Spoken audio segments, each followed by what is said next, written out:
दोस्तों नमस्कार।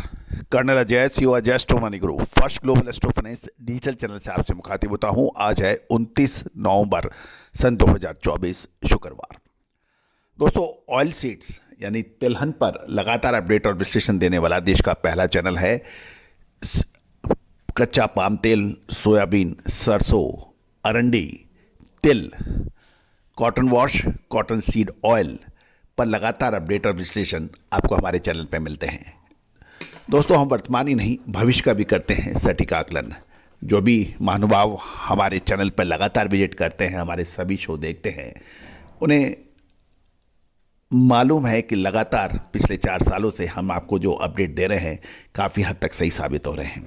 याद कीजिए, साल 2023 का अक्टूबर महीना हमारा अग्रिम विश्लेषण सही साबित हुआ। मार्च 2024 तेलों में जबरदस्त तेजी के हमारे अग्रिम अनुमान अक्षर सत्य साबित हुए। अगस्त 2024 में अग्रिम अनुमान सितंबर अक्टूबर में तेजी सत्य साबित हुई। नवंबर महीने के प्रथम सप्ताह के बाद मुनाफा वसूली 2024 में अक्षर सत्य साबित हुई। तो दोस्तों, कहा जाता है कि ऑयल सीड्स यानी तिलहन के अंदर तभी पैसा बन सकता है तेलों में, तब आप सही सटीक विश्लेषण आपको मिल जाए। और हमारा हर संभव प्रयास रहता है आपको हम हर बड़ी तेजी या मंदी का अग्रिम विश्लेषण आप तक प्रस्तुत करें। लेकिन यह भी कहा जाता है कि हर चीज़ निःशुल्क हमेशा उपलब्ध कराना कभी भी किसी ऑर्गेनाइजेशन के लिए संभव नहीं है। भारतीय अनुसंधान पद्धति और फंडामेंटल एनालिसिस का अद्भुत संगम जब मिलता है तो उसका सानी ना पहले कभी था ना है, आगे का मुझे नहीं मालूम। आज चाहे मलेशिया हो, इंडोनेशिया हो, सिंगापुर हो, अर्जेंटीना हो, ब्राज़ील हो या फिर United state of America, China, Pakistan, Bangladesh, Bhutan, Nepal जैसे देशों में आज भारतीय अनुसंधान पद्धति का डंका बज रहा है। पिछले कुछ सालों से यदि हम देखें तो भारतीय अनुसंधान पद्धति का विश्लेषण कभी भी ग्लोबल लेवल के ऊपर रिकॉग्नाइज नहीं हुआ। लेकिन दोस्तों, हमारा ये सपना था कि भारतीय अनुसंधान पद्धति का डंका, परचम पूरे विश्व में फैलाया जाए और उसमें हम किसी हद तक कामयाब हुए हैं।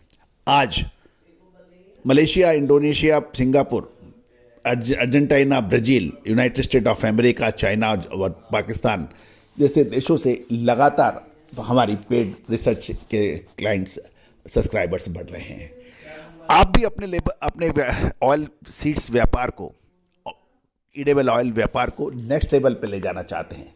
सटीक अग्रिम विश्लेषण के लिए आप संपर्क कर सकते हैं, नंबर स्क्रीन पे दिए हुए हैं।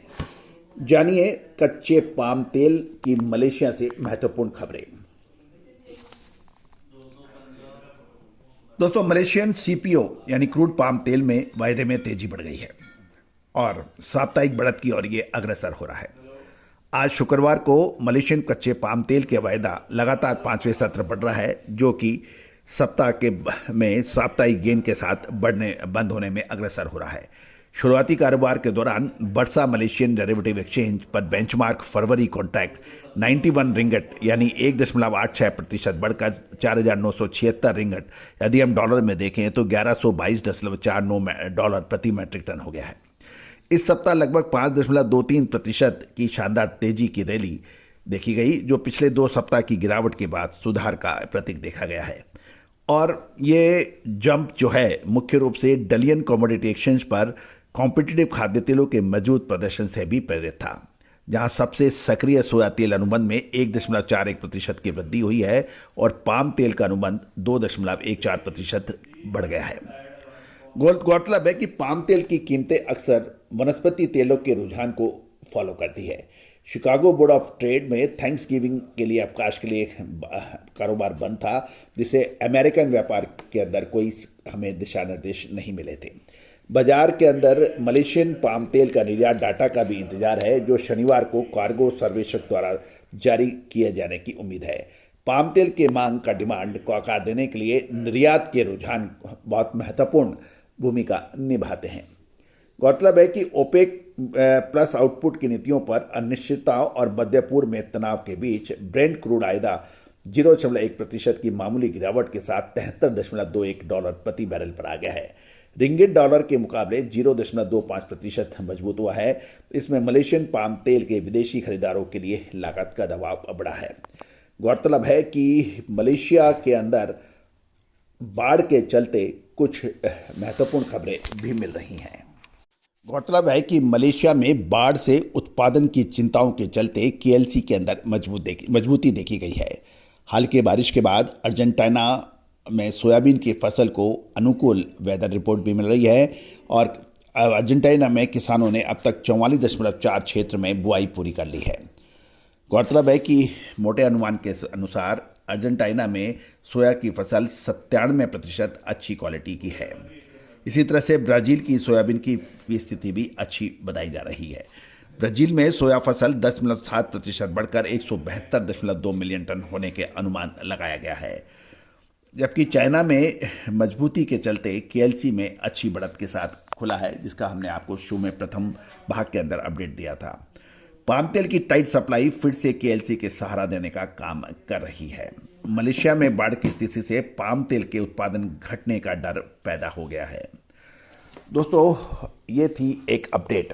अब आने वाले लगभग 1 महीना खाद्य तेलों के लिए निर्णायक मोड़ आना चाहिए। दूसरी ओर प्रधानमंत्री श्री नरेंद्र मोदी द्वारा 6,000 रुपये न्यूनतम समर्थन मूल्य सोयाबीन की बात के ऊपर किसान संगठन कृषि मंत्री श्री शिवराज सिंह जी से भी मिले हैं। देखना यह है कि आगे क्या होता है, लेकिन जैसे जैसे सोयाबीन की सरकारी खरीद एमएसपी के ऊपर बढ़ेगी, इससे सोयाबीन की कीमतों पर प्रभाव पड़ सकता है। दोस्तों, लगातार अपडेट विश्लेषण के लिए आपको हमारा चैनल को सब्सक्राइब यानी बेल आइकन घंटी के निशान को पुश करना आवश्यक होता है। दोस्तों, हमारी कोई विशेष रिसर्च रिपोर्ट के लिए आप संपर्क कर सकते हैं, जो भुगतान करने पर उपलब्ध है। हमारा साप्ताहिक अखबार 3,000 रुपये सालाना शुल्क पर उपलब्ध है, उसके लिए भी आप संपर्क कर सकते हैं।